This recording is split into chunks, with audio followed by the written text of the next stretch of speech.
kind of like I just saw my life appearing before my eyes, but just like I couldn't let go. This is my flesh and blood. In a series of murders that the Arab world witnessed, in Jordan alone, a total of 20 murders occurred in 2020. Many women and girls remain in danger. Man kills young woman, hides her body inside store. Man arrested after killing wife. Police arrest man who killed 2 daughters. Sentenced to death for murdering women in Jordan. Why are women being killed for saying no, for saying yes, or for merely being? What exactly goes through a person's mind when they kill someone they love? One of the most extreme manifestations of gender-based violence is when women and girls are killed at the hands of their partners or other family members. This can be seen in honour killings, which have been prevalent for years, both in Jordan and abroad. However, another form that's taken up residence in the pile of femicides this year is women who are killed for either wanting a divorce or for rejecting unwanted advances from a colleague. In 2022, approximately 47,000 women and girls were killed worldwide by their intimate partners or other family members. This means that, on average, a woman or a girl is killed by someone in her own family every 11 minutes. Before the onset of the COVID-19 pandemic, violence affected 1 in 3 women and girls worldwide. Since the virus has spread, that percentage has become 1 in 2, as coronavirus managed to magnify the underlying realities of sexism and gender-based violence. Isolation and social distancing measures, which were enacted to contain the spread of COVID, placed many victims in lockdown with their own abusers. And even after those measures were lifted, violence still increased.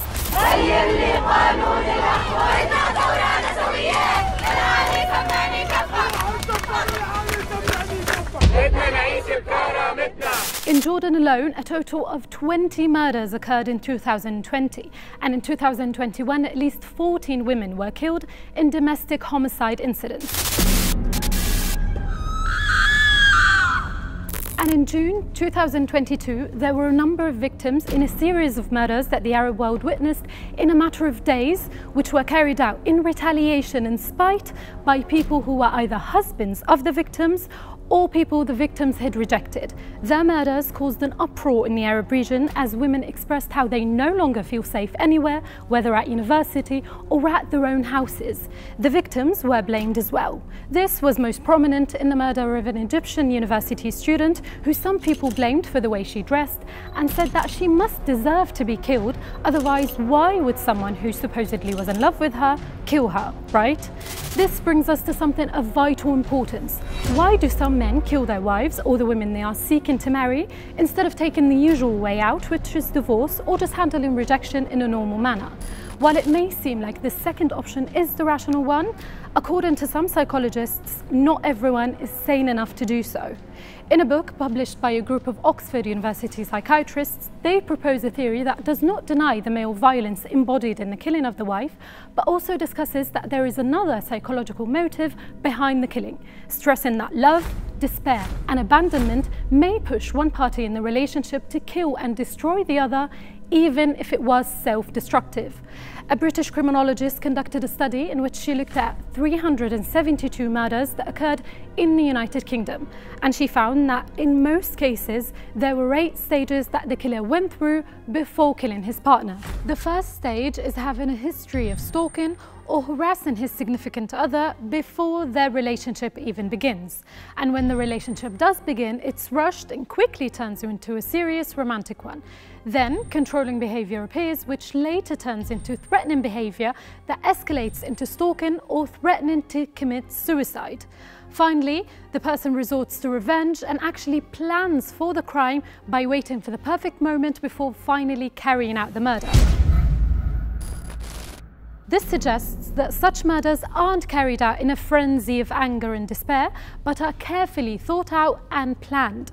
Which brings us to a mitigating excuse that is used in many cases worldwide that provides the perpetrator with a reduced sentence, or at the very least, the sympathy of some who believe that the murderer was acting in a fit of anger caused by an action of the victim.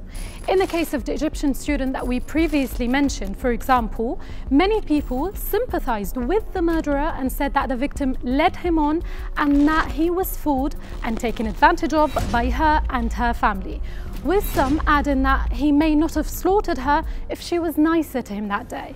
The fact remains that if socio-cultural practices and views were not to change on a broader level, many women and girls remain in danger both in our region and on a global scale. But what's your opinion on the issue? We'd like for you to join this discussion. Why do some men resort to murder instead of divorce? And what is the best way, in your opinion, to reduce such murders?